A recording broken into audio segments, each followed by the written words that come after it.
Hello everyone, today we all are here to understand our new chapter which is Wonderful Waste of Class 5th. Here we goes.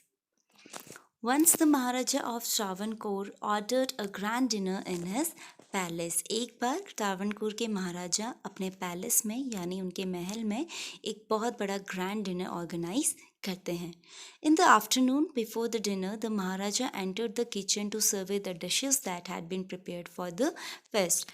तो उसी दोपहर dinner से पहले महाराजा kitchen में enter करते हैं यह देखने के लिए फेस्ट में यानी दावत में बनने वाले डिशेस कैसे प्रिपेयर हो रही हैं। डिशेस यानी होता है बेटा व्यंजन और सर्वे निरीक्षण की चीज़ें सही से हो रही हैं या नहीं हो रही हैं।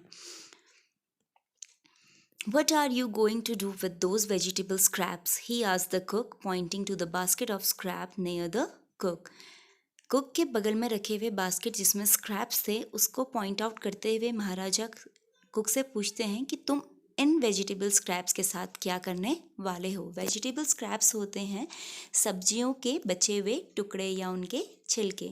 The cook replied they are waste, we will throw them away. तो कुक रिप्लाई करता है कि ये सभी वेस्ट हैं और हम इन्हें फेंक देंगे। You cannot waste all these bits and pieces of vegetables. Find a way to use them. The Maharaja commanded sternly and walked away. Maharaja sternly बहुत तेजी से ये कमांड करते हैं, स्ट्रिक्टली ये कमांड करते हैं कि तुम इन वेस्ट को, इन वेजिटेबल्स के पीसेस को, इन टुकड़ों को फेंक नहीं सकते। एक नया तरीका ढूंढो इन सबको यूज़ करने का। और वहाँ से महाराज ये बोल के चले जाते हैं। The cook was in a fix and kept staring the vegetable scrap for some time. और कुक बेटा इनफ फिक्स एक फ्रेज़ है जिसका मतलब होता है सोच में पड़ जाना। महाराजा की ये बात सुनकर कुक जो है सोच में पड़ जाता है और and kept staring the vegetable scraps. और स्टेयरिंग मतलब होता है घूरते रहना और उन वेजिटेबल स्क्रैप्स को कुछ देर के लिए घूरता रहता है।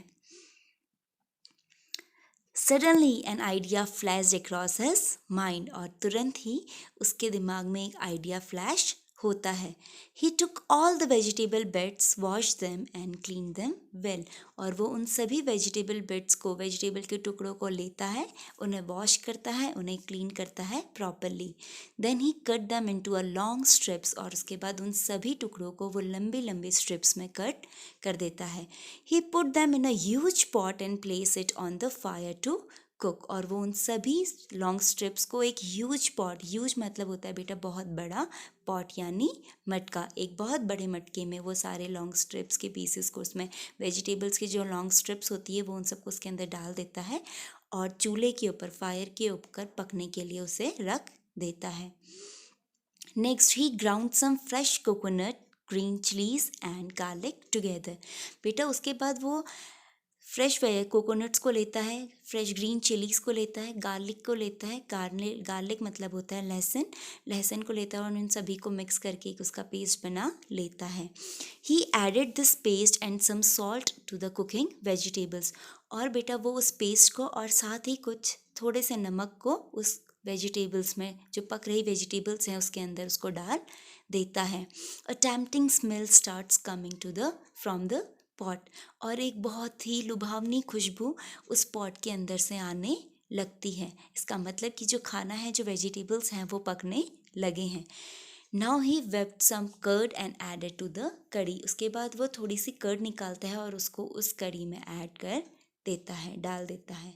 He also poured a few full spoon of coconut oil and decorated the dish with the curry leaves.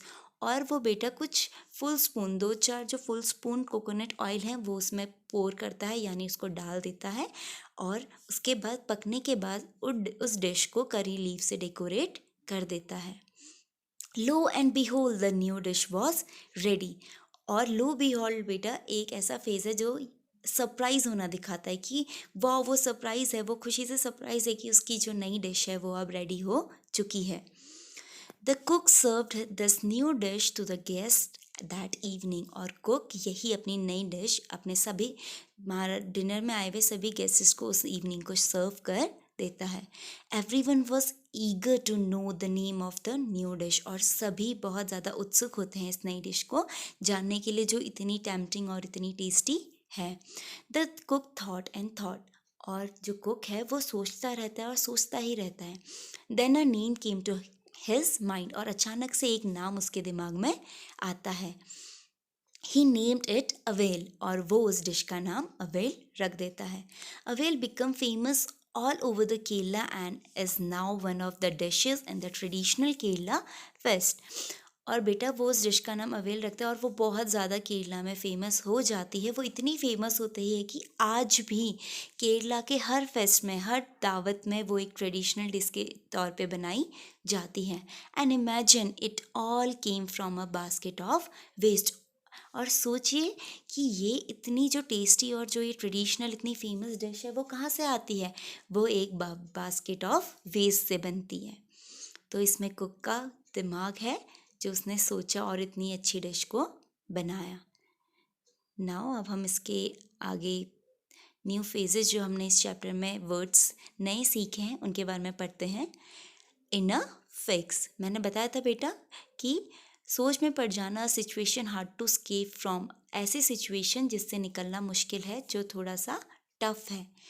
Flash across the mind, suddenly think of, अचानक से कुछ दिमाग में आना.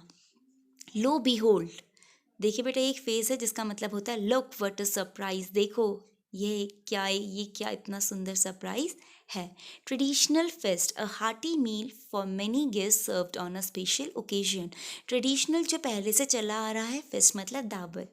बेटा हर रिलीजन के हर जगह की अपनी अपनी खासियत होती है जिसे हम ट्रेडिशनल तौर पे मनाते हैं, जानते हैं, चाहे वो हमारे ड्रेसेस हों, चाहे वो हमारे सॉन्ग्स हों, चाहे वो हमारा डिशेस हों. Now these are the questions. Let's start. आप लोगों को कितना क्वेश्चन समझ आया, let's discuss. First question is what were the preparation in the palace for. Yes, the answer is there were preparation for a grand feast in the palace. Palace में किस चीज़ की preparation चल रही थी? पैलेस में एक ग्रैंड फेस्ट की preparations चल रही थी. Second question is why did the Maharaja go into the kitchen in the afternoon. Maharaja उस दिन किचन में क्यों जाते हैं? Yes, the answer is the Maharaja went into the kitchen to see what dishes had been prepared for the feast. महाराजा ये देखने के लिए किचन में जाते हैं कि कौन कौन सी डिश फेस्ट के लिए तैयार हो रही हैं. The third question is what had the cook planned to do with the vegetable scraps. Cook उस वेजिटेबल स्क्रैप्स के साथ क्या नया पकाने का प्लान करता है. The cook had planned to prepare a new dish with vegetable scraps by using some fresh coconut, green chilies and garlic together.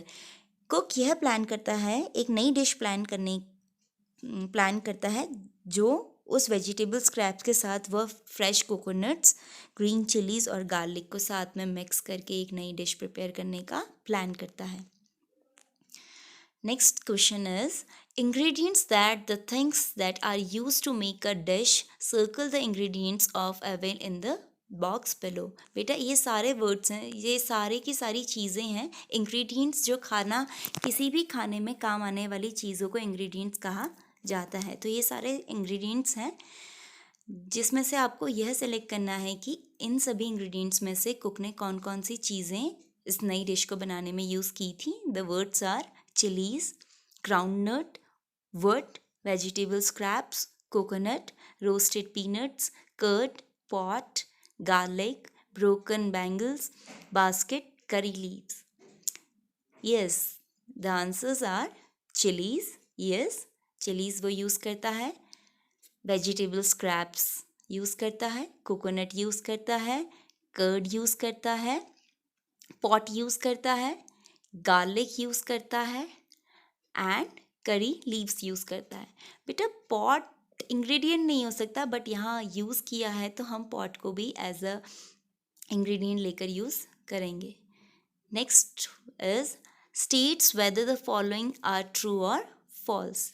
आपको ये बताना है कि जो भी ये सेंटेंसेस दिए हैं ये सही हैं या गलत हैं.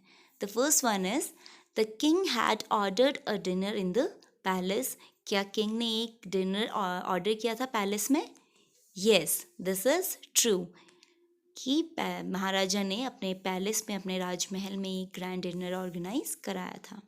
The second one is no one had heard of or tasted avial before. Yes, it's true. जो उन्होंने कुक ने नई डिश अवेल बनाई थी, वो इससे पहले किसी ने भी ना सुना था इसके बारे में और ना ही कभी से टेस्ट किया था। It's true. The third one is the cook had plan to make another dish using the vegetable scraps. क्या कुक ने ये वेजिटेबल स्क्रैप्स के साथ कोई और डिश प्लान करने का सोचा था? नहीं, इट्स फॉल्स। उन्होंने एक ही डिश बनाई थी, इसके अलावा कोई और डिश नहीं बनाई थी। That's it. होप आप सभी को ये चैप्टर पसंद आया होगा, समझ आया होगा। अगर मेरी वीडियो आपको पसंद आई है तो लाइक बटन को दबाइए और मेरे चैनल को सब्सक्राइब कीजिए।